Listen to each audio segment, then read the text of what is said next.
বাংলাদেশের প্রধানমন্ত্রী তারেক রহমানকে হুমকি এনসিপি নেতা সার্জিস আলমের। কিরকম হুমকি?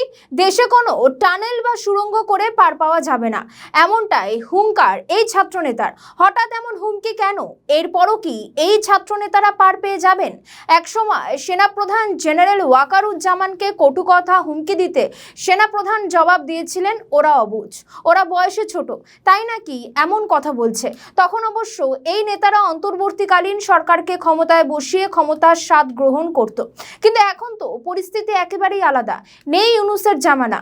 আর এই ছাত্রনেতাও পরাজিত হয়েছে নির্বাচনে। ফলে কিসের ভিত্তিতে এবং কোন ক্ষমতা বলে এমন কথা বললেন? এরপরও কি সেনাপ্রধানের ভাষাতেই জবাব দেবেন তারেক রহমান, নাকি পরিস্থিতি জটিল হতে চলেছে? কেউ কেউ আবার এই প্রশ্ন তুলছেন যে বাংলাদেশ কি গৃহযুদ্ধে জড়িয়ে পড়ছে? বাংকার আর টানেল বানিয়ে লাভ হবে না, বলছেন সার্জিস আলম। সোমবার ফেসবুকে নিজের ভেরিফাইড আইডিতে এক পোস্ট করে এমন মন্তব্য করেন তিনি।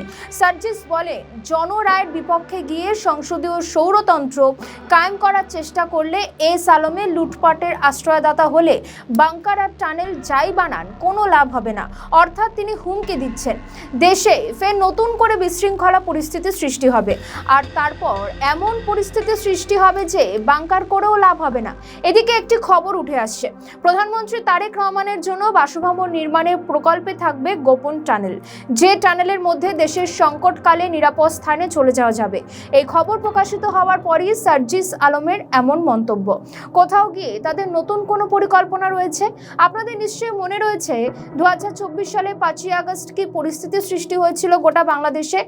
যে বিশৃঙ্খল পরিস্থিতি সৃষ্টি হয়েছিল তাতে গণভবনে লুটপাট চলেছিল।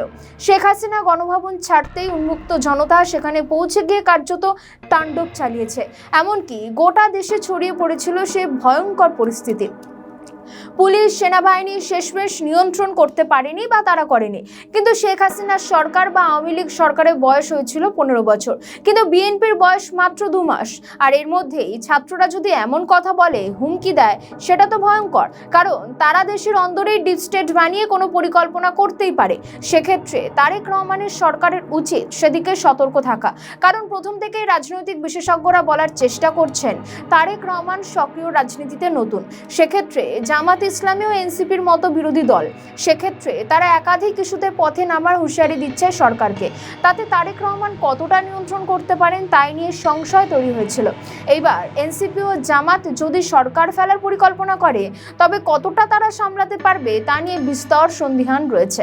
এখন দেখার পরিস্থিতি ঠিক কোন দিকে যায়। আমাদের ভিডিও ভালো লাগলে লাইক ও শেয়ার করুন, কমেন্ট সেকশনে আপনাদের মতামত জানান। আরও ভিডিও পেতে আমাদের চ্যানেলটিকে সাবস্ক্রাইব করুন এবং প্রতি মুহূর্তে খবরের আপডেট পেতে প্রেস করুন বেল আইকন।